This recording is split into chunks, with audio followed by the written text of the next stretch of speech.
On September 7, 1876, armed thugs entered Minnesota intent on intimidating law-abiding citizens.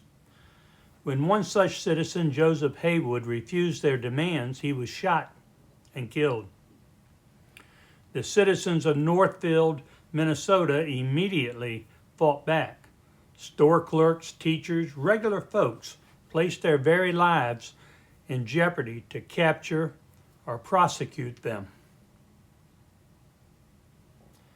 Minnesotans celebrate the spirit of citizens banding together for justice on Defeat Jesse James Day.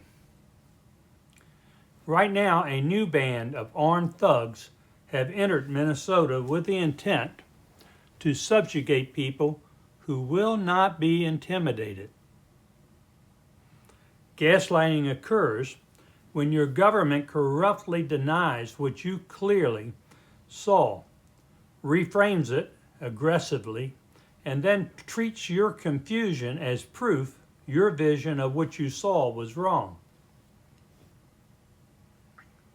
Donald Trump, Kristi Noem, Stephen Miller, J.D. Vance, Senators Mark Wayne Mullen, Department of Homeland Security spokeswoman Tricia McLaughlin, Congressman Randy Fine, and others within our government have combined and conspired to gaslight the American public about the murder of Renee Nicole Goode.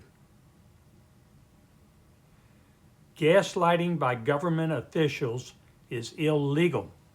It violates 18 U.S.C.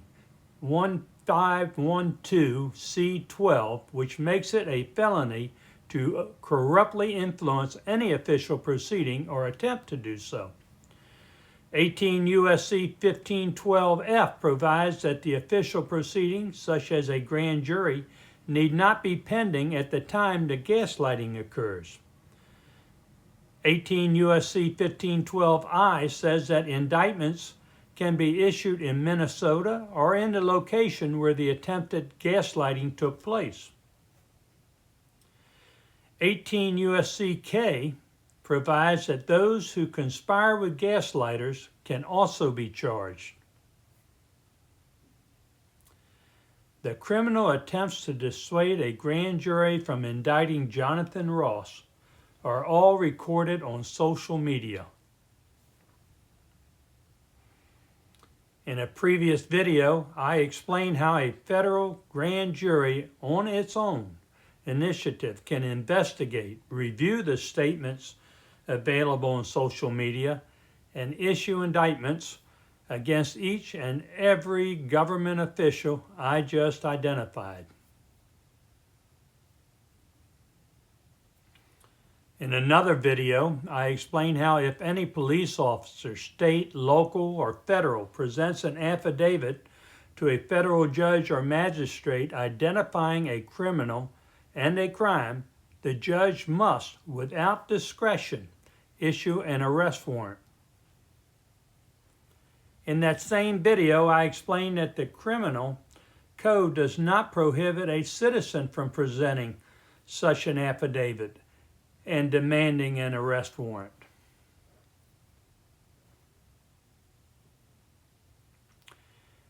Hammett Dillon, chief of the Civil Rights Division of the Department of Justice, has already announced there will be no investigation into the death of Renee Goode, and therefore no indictments. Her actions also violate 18 U.S.C. 1512, and a Minnesota federal grand jury shall issue an indictment against her too. It is the duty of a grand jury to recognize federal crimes and ensure that the question of guilt or innocence makes its way to a jury of citizens. If anyone, U.S. attorney, judge, or politician, corruptly interferes or hinders a grand jury's performance of that duty, indictments should be forthcoming. Minnesotans have a long, glorious history of standing up to injustice, No amount of gaslighting can silence the tears of Renee Good's children or the cries for justice from the people of Minnesota and the rest of this country.